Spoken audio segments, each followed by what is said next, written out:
Welcome to the Armchair Illini podcast. This is your host, Zach Leslie, and I am joined always by my wonderful co-host, Alex Chi. Alex, how are you, man? I'm doing great, Zach. How are you? Man, I'm feeling good. It was a good day today. Um, and we've got a really special show planned out for you guys. We've got Jordan Malley of the Locked On Bulls podcast coming on later to talk about the Chicago Bulls and the draft coming up next week. Alex and I are going to get into some Illinois football, basketball recruiting. And we're going to lead off with something that we didn't get to talk about last week because we didn't put an episode out last week. But Greg Eboigbo-Dean has transferred out of Illinois. And although he's not the most talented kid in the world, he was a body that is no longer there for Illinois. Alex, what's your reaction on the Greg Eboigbo-Dean transfer? Man, Illinois has a tall task ahead of them, right? Is that a good pun or a bad pun? I'm not really I hope sure. so. But anyways, it's sort of like you said. Thanks. But you hit the nail on the head. Like, Greg was not the most talented. I think he was sort of a flyer at this point last year because he committed about around this time last year. And, we're sort of in the same situation after Jeremiah Tillman deflected. Yeah. And he was kind of like a mid-major prospect. He was committed to UIC at the time. Chin Coleman recruited him, and then we sort of took him as a flyer and saw what he could do. And, he has some tools. He's obviously 6'9", decently long, decent athlete, but we needed a body. He was a body with size, and we lost that. So we officially have no player other than Kipper Nichols that's sort of above 6'6", and even Kipper's, on that border. So it's not the most ideal situation for Illinois, but hey, it happened.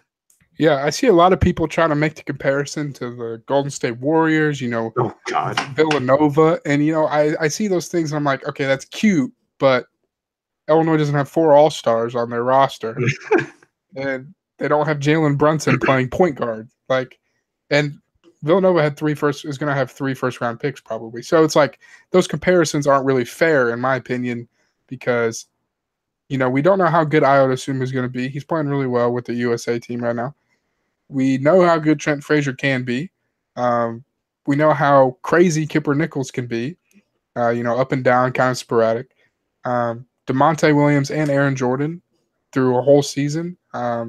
They can hit the occasional shot, but they're not the most consistent ball scorers. So that for me, there's still a lot of unknowns, and the fact that Samba Kane and Georgie Bashanishvili or whatever his last name is. Did I just get that on the first try? I think you did. I think you hit it right on the head. I'm gonna say I did. But just the fact that those are your guys right now, just doesn't inspire me with a lot of confidence. Yeah. But guard play is important. Illinois has that, and we'll see what they can do. Oh yeah, definitely. I think people sort of buy into Underwood's confidence, which is great. Underwood's gonna say it's all gonna work out, but sure, let's be real. He wants size. Yeah, he's not gonna say, "Oh shoot, we're screwed. We don't have a center." Sure. He's going to sell what he has, and as a coach, it's his duty to maintain the morale and, keep the fans at a level head. But at the same time, you have to look at it from an objective point of view. Sort of like you said, yeah, he's going to compare us to the Golden State Warriors, but we don't have Draymond Green. Yep. 2, we don't have, like you said, 4 All-Stars. So, he's going to sell what he has, but he definitely wants size. Yeah. Let's not get that sort of confused. Sure. He's going to say what he has to say to sell this program and, keep morale and be the leader that he is. So I would definitely say the same things that he says. I'm not going to come out and say, yeah, we're screwed. So sure. And what's next for Illinois? I know there's another European dude out there. I'm not 100% sure how to say his name. If I can say Georgie Bashanishvili, I think I could get this guy. But Alex, who is their backup plan on their 9th missed big man prospect? Yeah, who's this European kid, man? He's like playing like F, right? Yeah, or like W at this point. Yeah, like his name's Dima Zador. So not that bad. It's pretty short. It's just Dima Zador. But gotcha. He originally is from Ukraine. He plays out of Maryland. Plays on the same team that I think Plan C Bryce Golden did. So he just has the length and the size. I think it's out there that the staff likes his like mobility. He's not like he's a pretty mobile big man. He can move, Yeah, but you look at his offer list and it's just you can't be excited. I know people are saying, oh, trust the staff's evaluation, but like the staff's evaluations haven't been landed, so now you're left with a relatively unknown kid with offers such as UMass, Siena, Jacksonville State. These are basketball powerhouses, right? yeah. And two, Underwood has said before, we'll keep quoting this all the time, I think, but he said last year, I don't want any more project bigs. And they just, if this kid comes on and joins the team, that's another project big. That's all And you have. and honestly, for me, it's like he's basically Matisse, but you don't have that year of development he already had with Underwood. So it's in some ways for me, it's kind of a step backwards, even though you need big guys. And it's just another project that I'm not sure is going to work out. And I know it's almost July, but at the same time, it's like, gosh, I don't know how these kids are going to contribute. Yeah, definitely. Like, it's hard to say what he's going to turn out to be, but I wouldn't be surprised if he transfers in 1 or 2 years if this doesn't work out and they end up landing like a grad transfer, or they end up, God willing, landing like an EJ Liddell or Khalil Whitney, Yeah, or get in with one of those New York bigs that Orlando Antico has been in, like, recruiting really hard. So, sure. I think this is just a filler. I mean, hopefully Dima turns out to be serviceable, but Yeah, I don't think this. I don't think Dima takes Illinois from being, 14th in the Big Ten to about 5 or 6. sure. Maybe adds, a couple spots in, but I'm not excited. But I do think, if we're looking for any sort of silver lining, I do think that he will end up at Illinois, just because he's probably the most his biggest offer is probably Illinois. Yeah, So I think we're in good position to land him. But at the same time, the same case was with Parker Braun, and we didn't even land him. So yeah. I don't know, man. Enough about the negative stuff. There's a big weekend ahead for football, and there's a lot of buzz with a couple prospects in particular. Illinois is also losing some ground on some others, but there's going to be a lot of people on campus this weekend. A lot of the commits that that are famous in the Illinois fan base, like Marquez Beeson, Isaiah Williams, those guys are going to be on campus. Um, there's also some big name not commits, but recruits that are going to be on campus as well, like Shimon Cooper, linebacker from Texas, Ira Henry, and some others. So, Alex, what are you looking forward to about this weekend, and what are you hoping that Illinois takes out of it? Man, I'm just hoping to get some buzz back. Like, Yeah, it wasn't that long ago when we got Marquez Beeson commitment and Isaiah Williams commitment, and yeah, everyone was getting so hyped about it, and yep, we thought that in a short amount of time we'll have the three kids from Chicago Phillips Academy, Jaleel Billingsley, Fabian McCray, and Joseph Thompson on board at this point, but we don't. yeah, We only have Joseph Thompson. People thought that Shamond would follow right after, and people thought Ira Henry would follow right after too.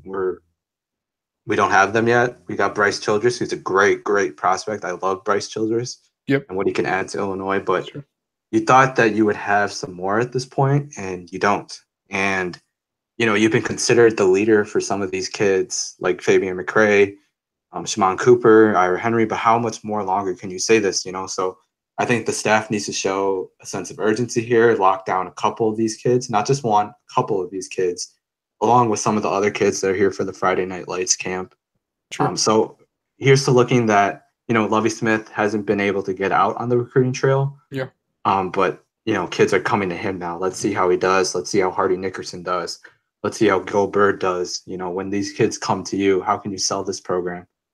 So I'm looking forward to see what comes out of it, because I think that at least a couple commits should come out of it. yeah. I'm kind of with you too. And what I think is different about the football situation from the basketball is I don't feel like football is doing anything wrong in these recruitments. Like Oh yeah, with Okoro and Griffin in basketball, I could sit there and say, this staff did not do what they needed to land this kid. And with football, I feel like they're very active on Twitter. They still have that awesome Liddyville presence. Doing what Um, they can. they're doing what they need to do.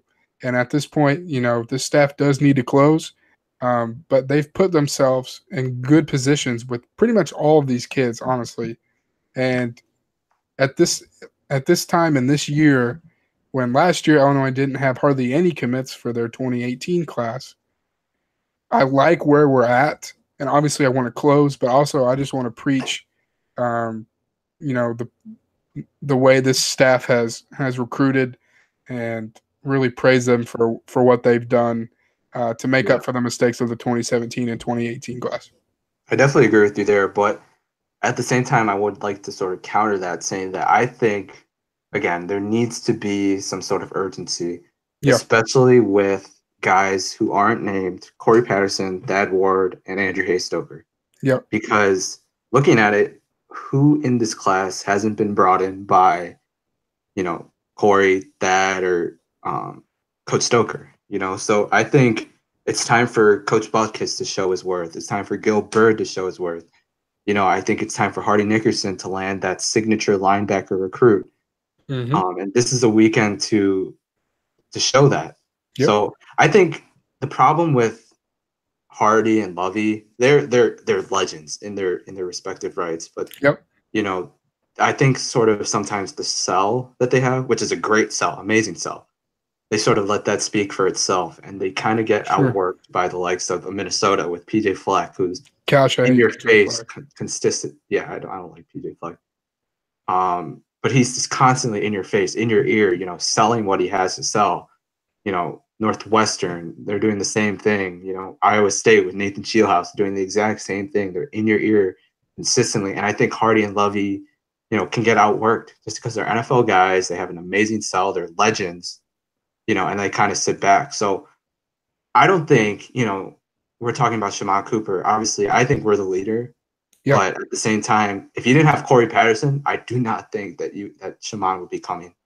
yeah, Um, I totally agree with you on that. yeah, so this is a chance for you to lock it down because, Hardy Nickerson hasn't landed that signature recruit. The last two classes, he's missed out on his signature linebacker recruit. You can't do that for a third time. So lock it up, coach.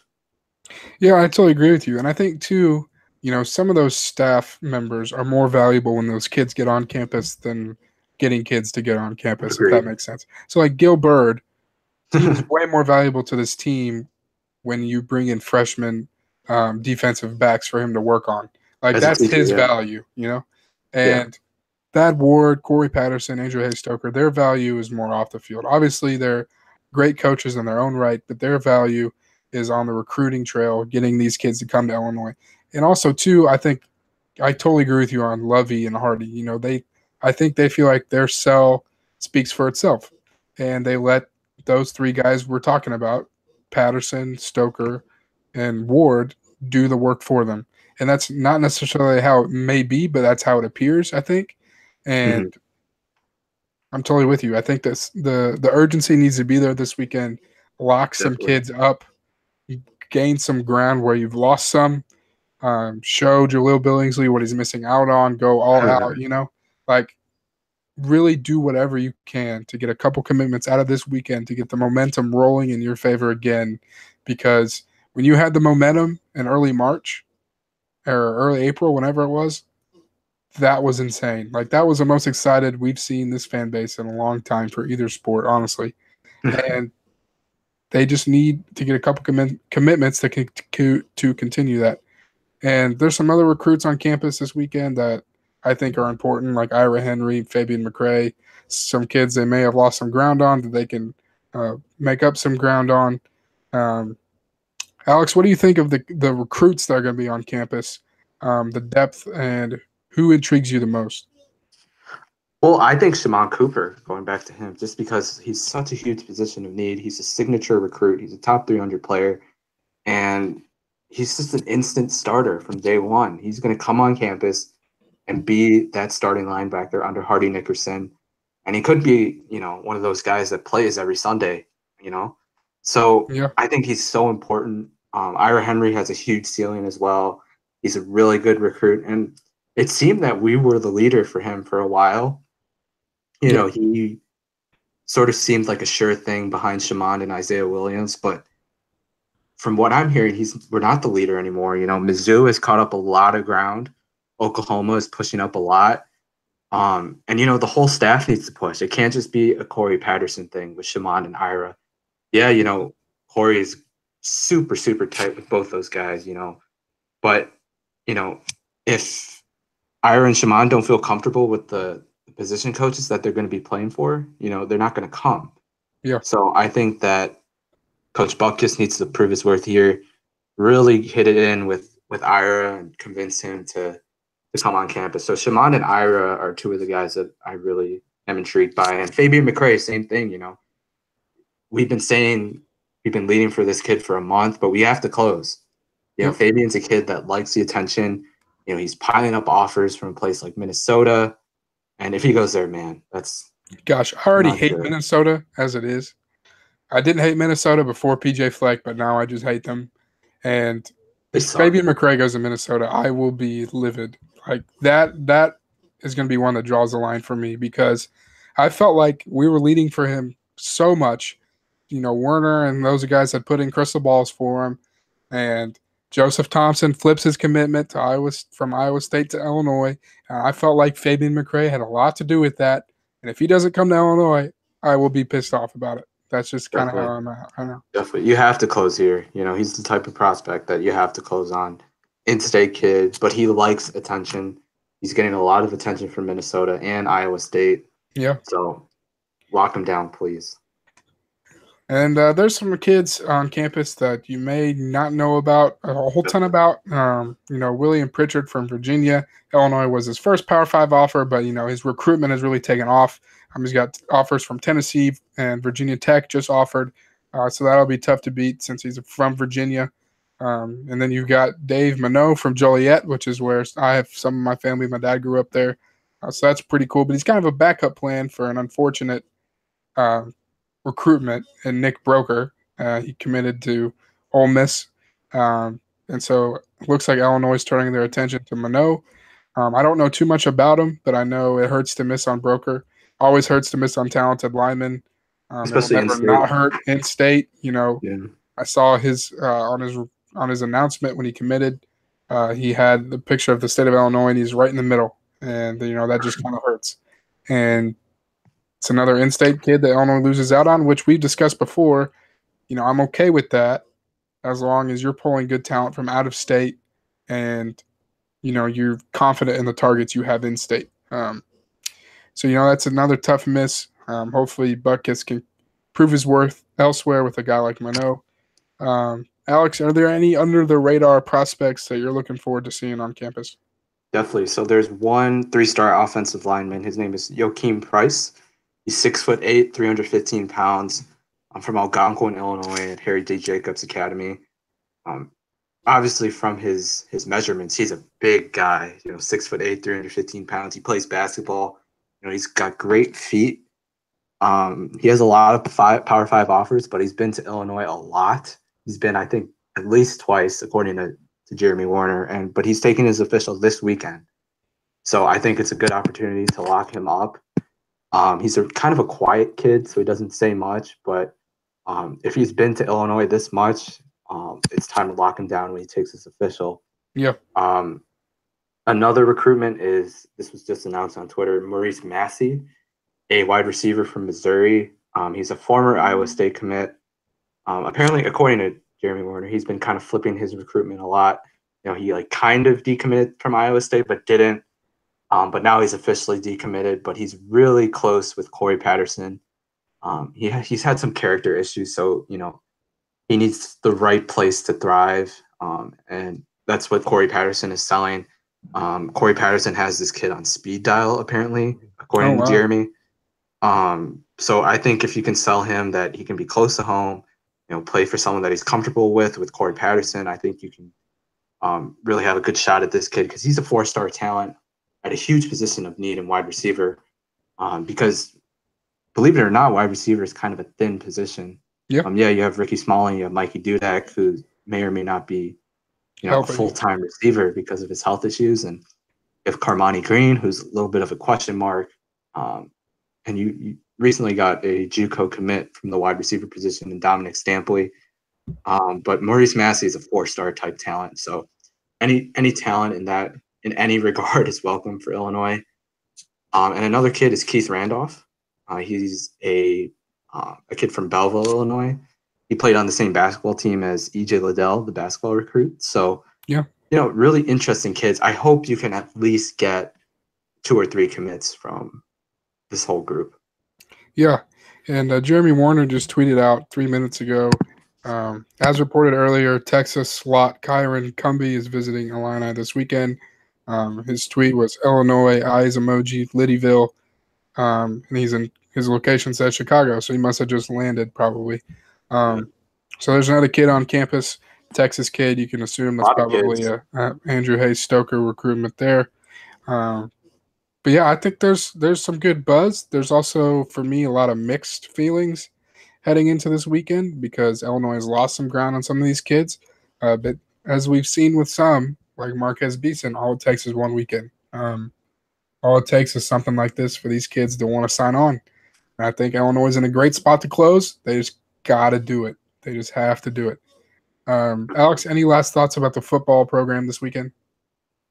Please just get 1 or 2 commits. Let's get the buzz going back again. Friday Night Lights camp, going to be a good time in the summer in Champaign. So hopefully we can lock some of these kids down. Do you know if, are there any positions of need that you have in mind other than linebacker and, wide receiver? Sure. I think more solid, less. We need more offensive linemen that are proven, I would say. Because I think Buckus took some risks and some kids on some 2017 and 2018 that some may work out, some may not. We saw some that worked out pretty well, even though they were pretty raw last year, winning 2 games and all. But there's still some talent on the offensive line, and I just want to see him bring in some more proven talent there, rather than projects. Kind of like the basketball situation. No project bigs. Yeah, no project bigs football. I know football's a little bit different, but yeah, just some more proven talent for the lines. I'm excited to see Calvin Avery and Kevin Myers. It's defensive side of the ball, same situation for me. Linebacker, wide receiver. I'd even like to see another playmaking tight end alongside Lewis Dorsey. Dorsey's great, but I'd like to see another talented pass catcher lining up a tight end. I don't know Griffin Moore is talented, but I kind of see him as a blocking tight end that can sometimes go out and catch a pass, H-back, yeah. Yeah. And I think they could use another talented tight end. But that's just kind of where I'm at. Definitely. I would add defensive end to that position. I think that's another huge position of need. Austin Clark needs to start, getting out there on the recruiting trail. So for sure. Especially after missing out on Jason Bargy to Minnesota. Yeah. I freaking hate PJ Fleck. I will say that all the time now, that I hate PJ Fleck, and it's just because it's true. And yeah, that's just how I feel. And I'm going to speak my mind about PJ Fleck. Agree with you. But yeah, that's kind of the deal with the football weekend. A lot of kids on campus, a lot of commits, a lot of recruits, a lot of interesting storylines heading into the weekend. We talked a little bit basketball earlier. I can't think of anything else basketball-wise. Just be on the lookout for Alex. Happening. What's his name? Oh, Dima Zador. That kid. Be on the lookout for him when he commits. You're so excited. Yeah, he's a body, I guess. But yeah, just be on the lookout for that kid and when he commits and things. And keep your eyes peeled to the Armchair Illini account. When football commits happen or don't happen, we'll have the hot take that you need to get you through the weekend. And yeah, so now tune in to our conversation with Jordan Malley from Locked On Bulls about the draft upcoming. And we thank you for tuning into this segment.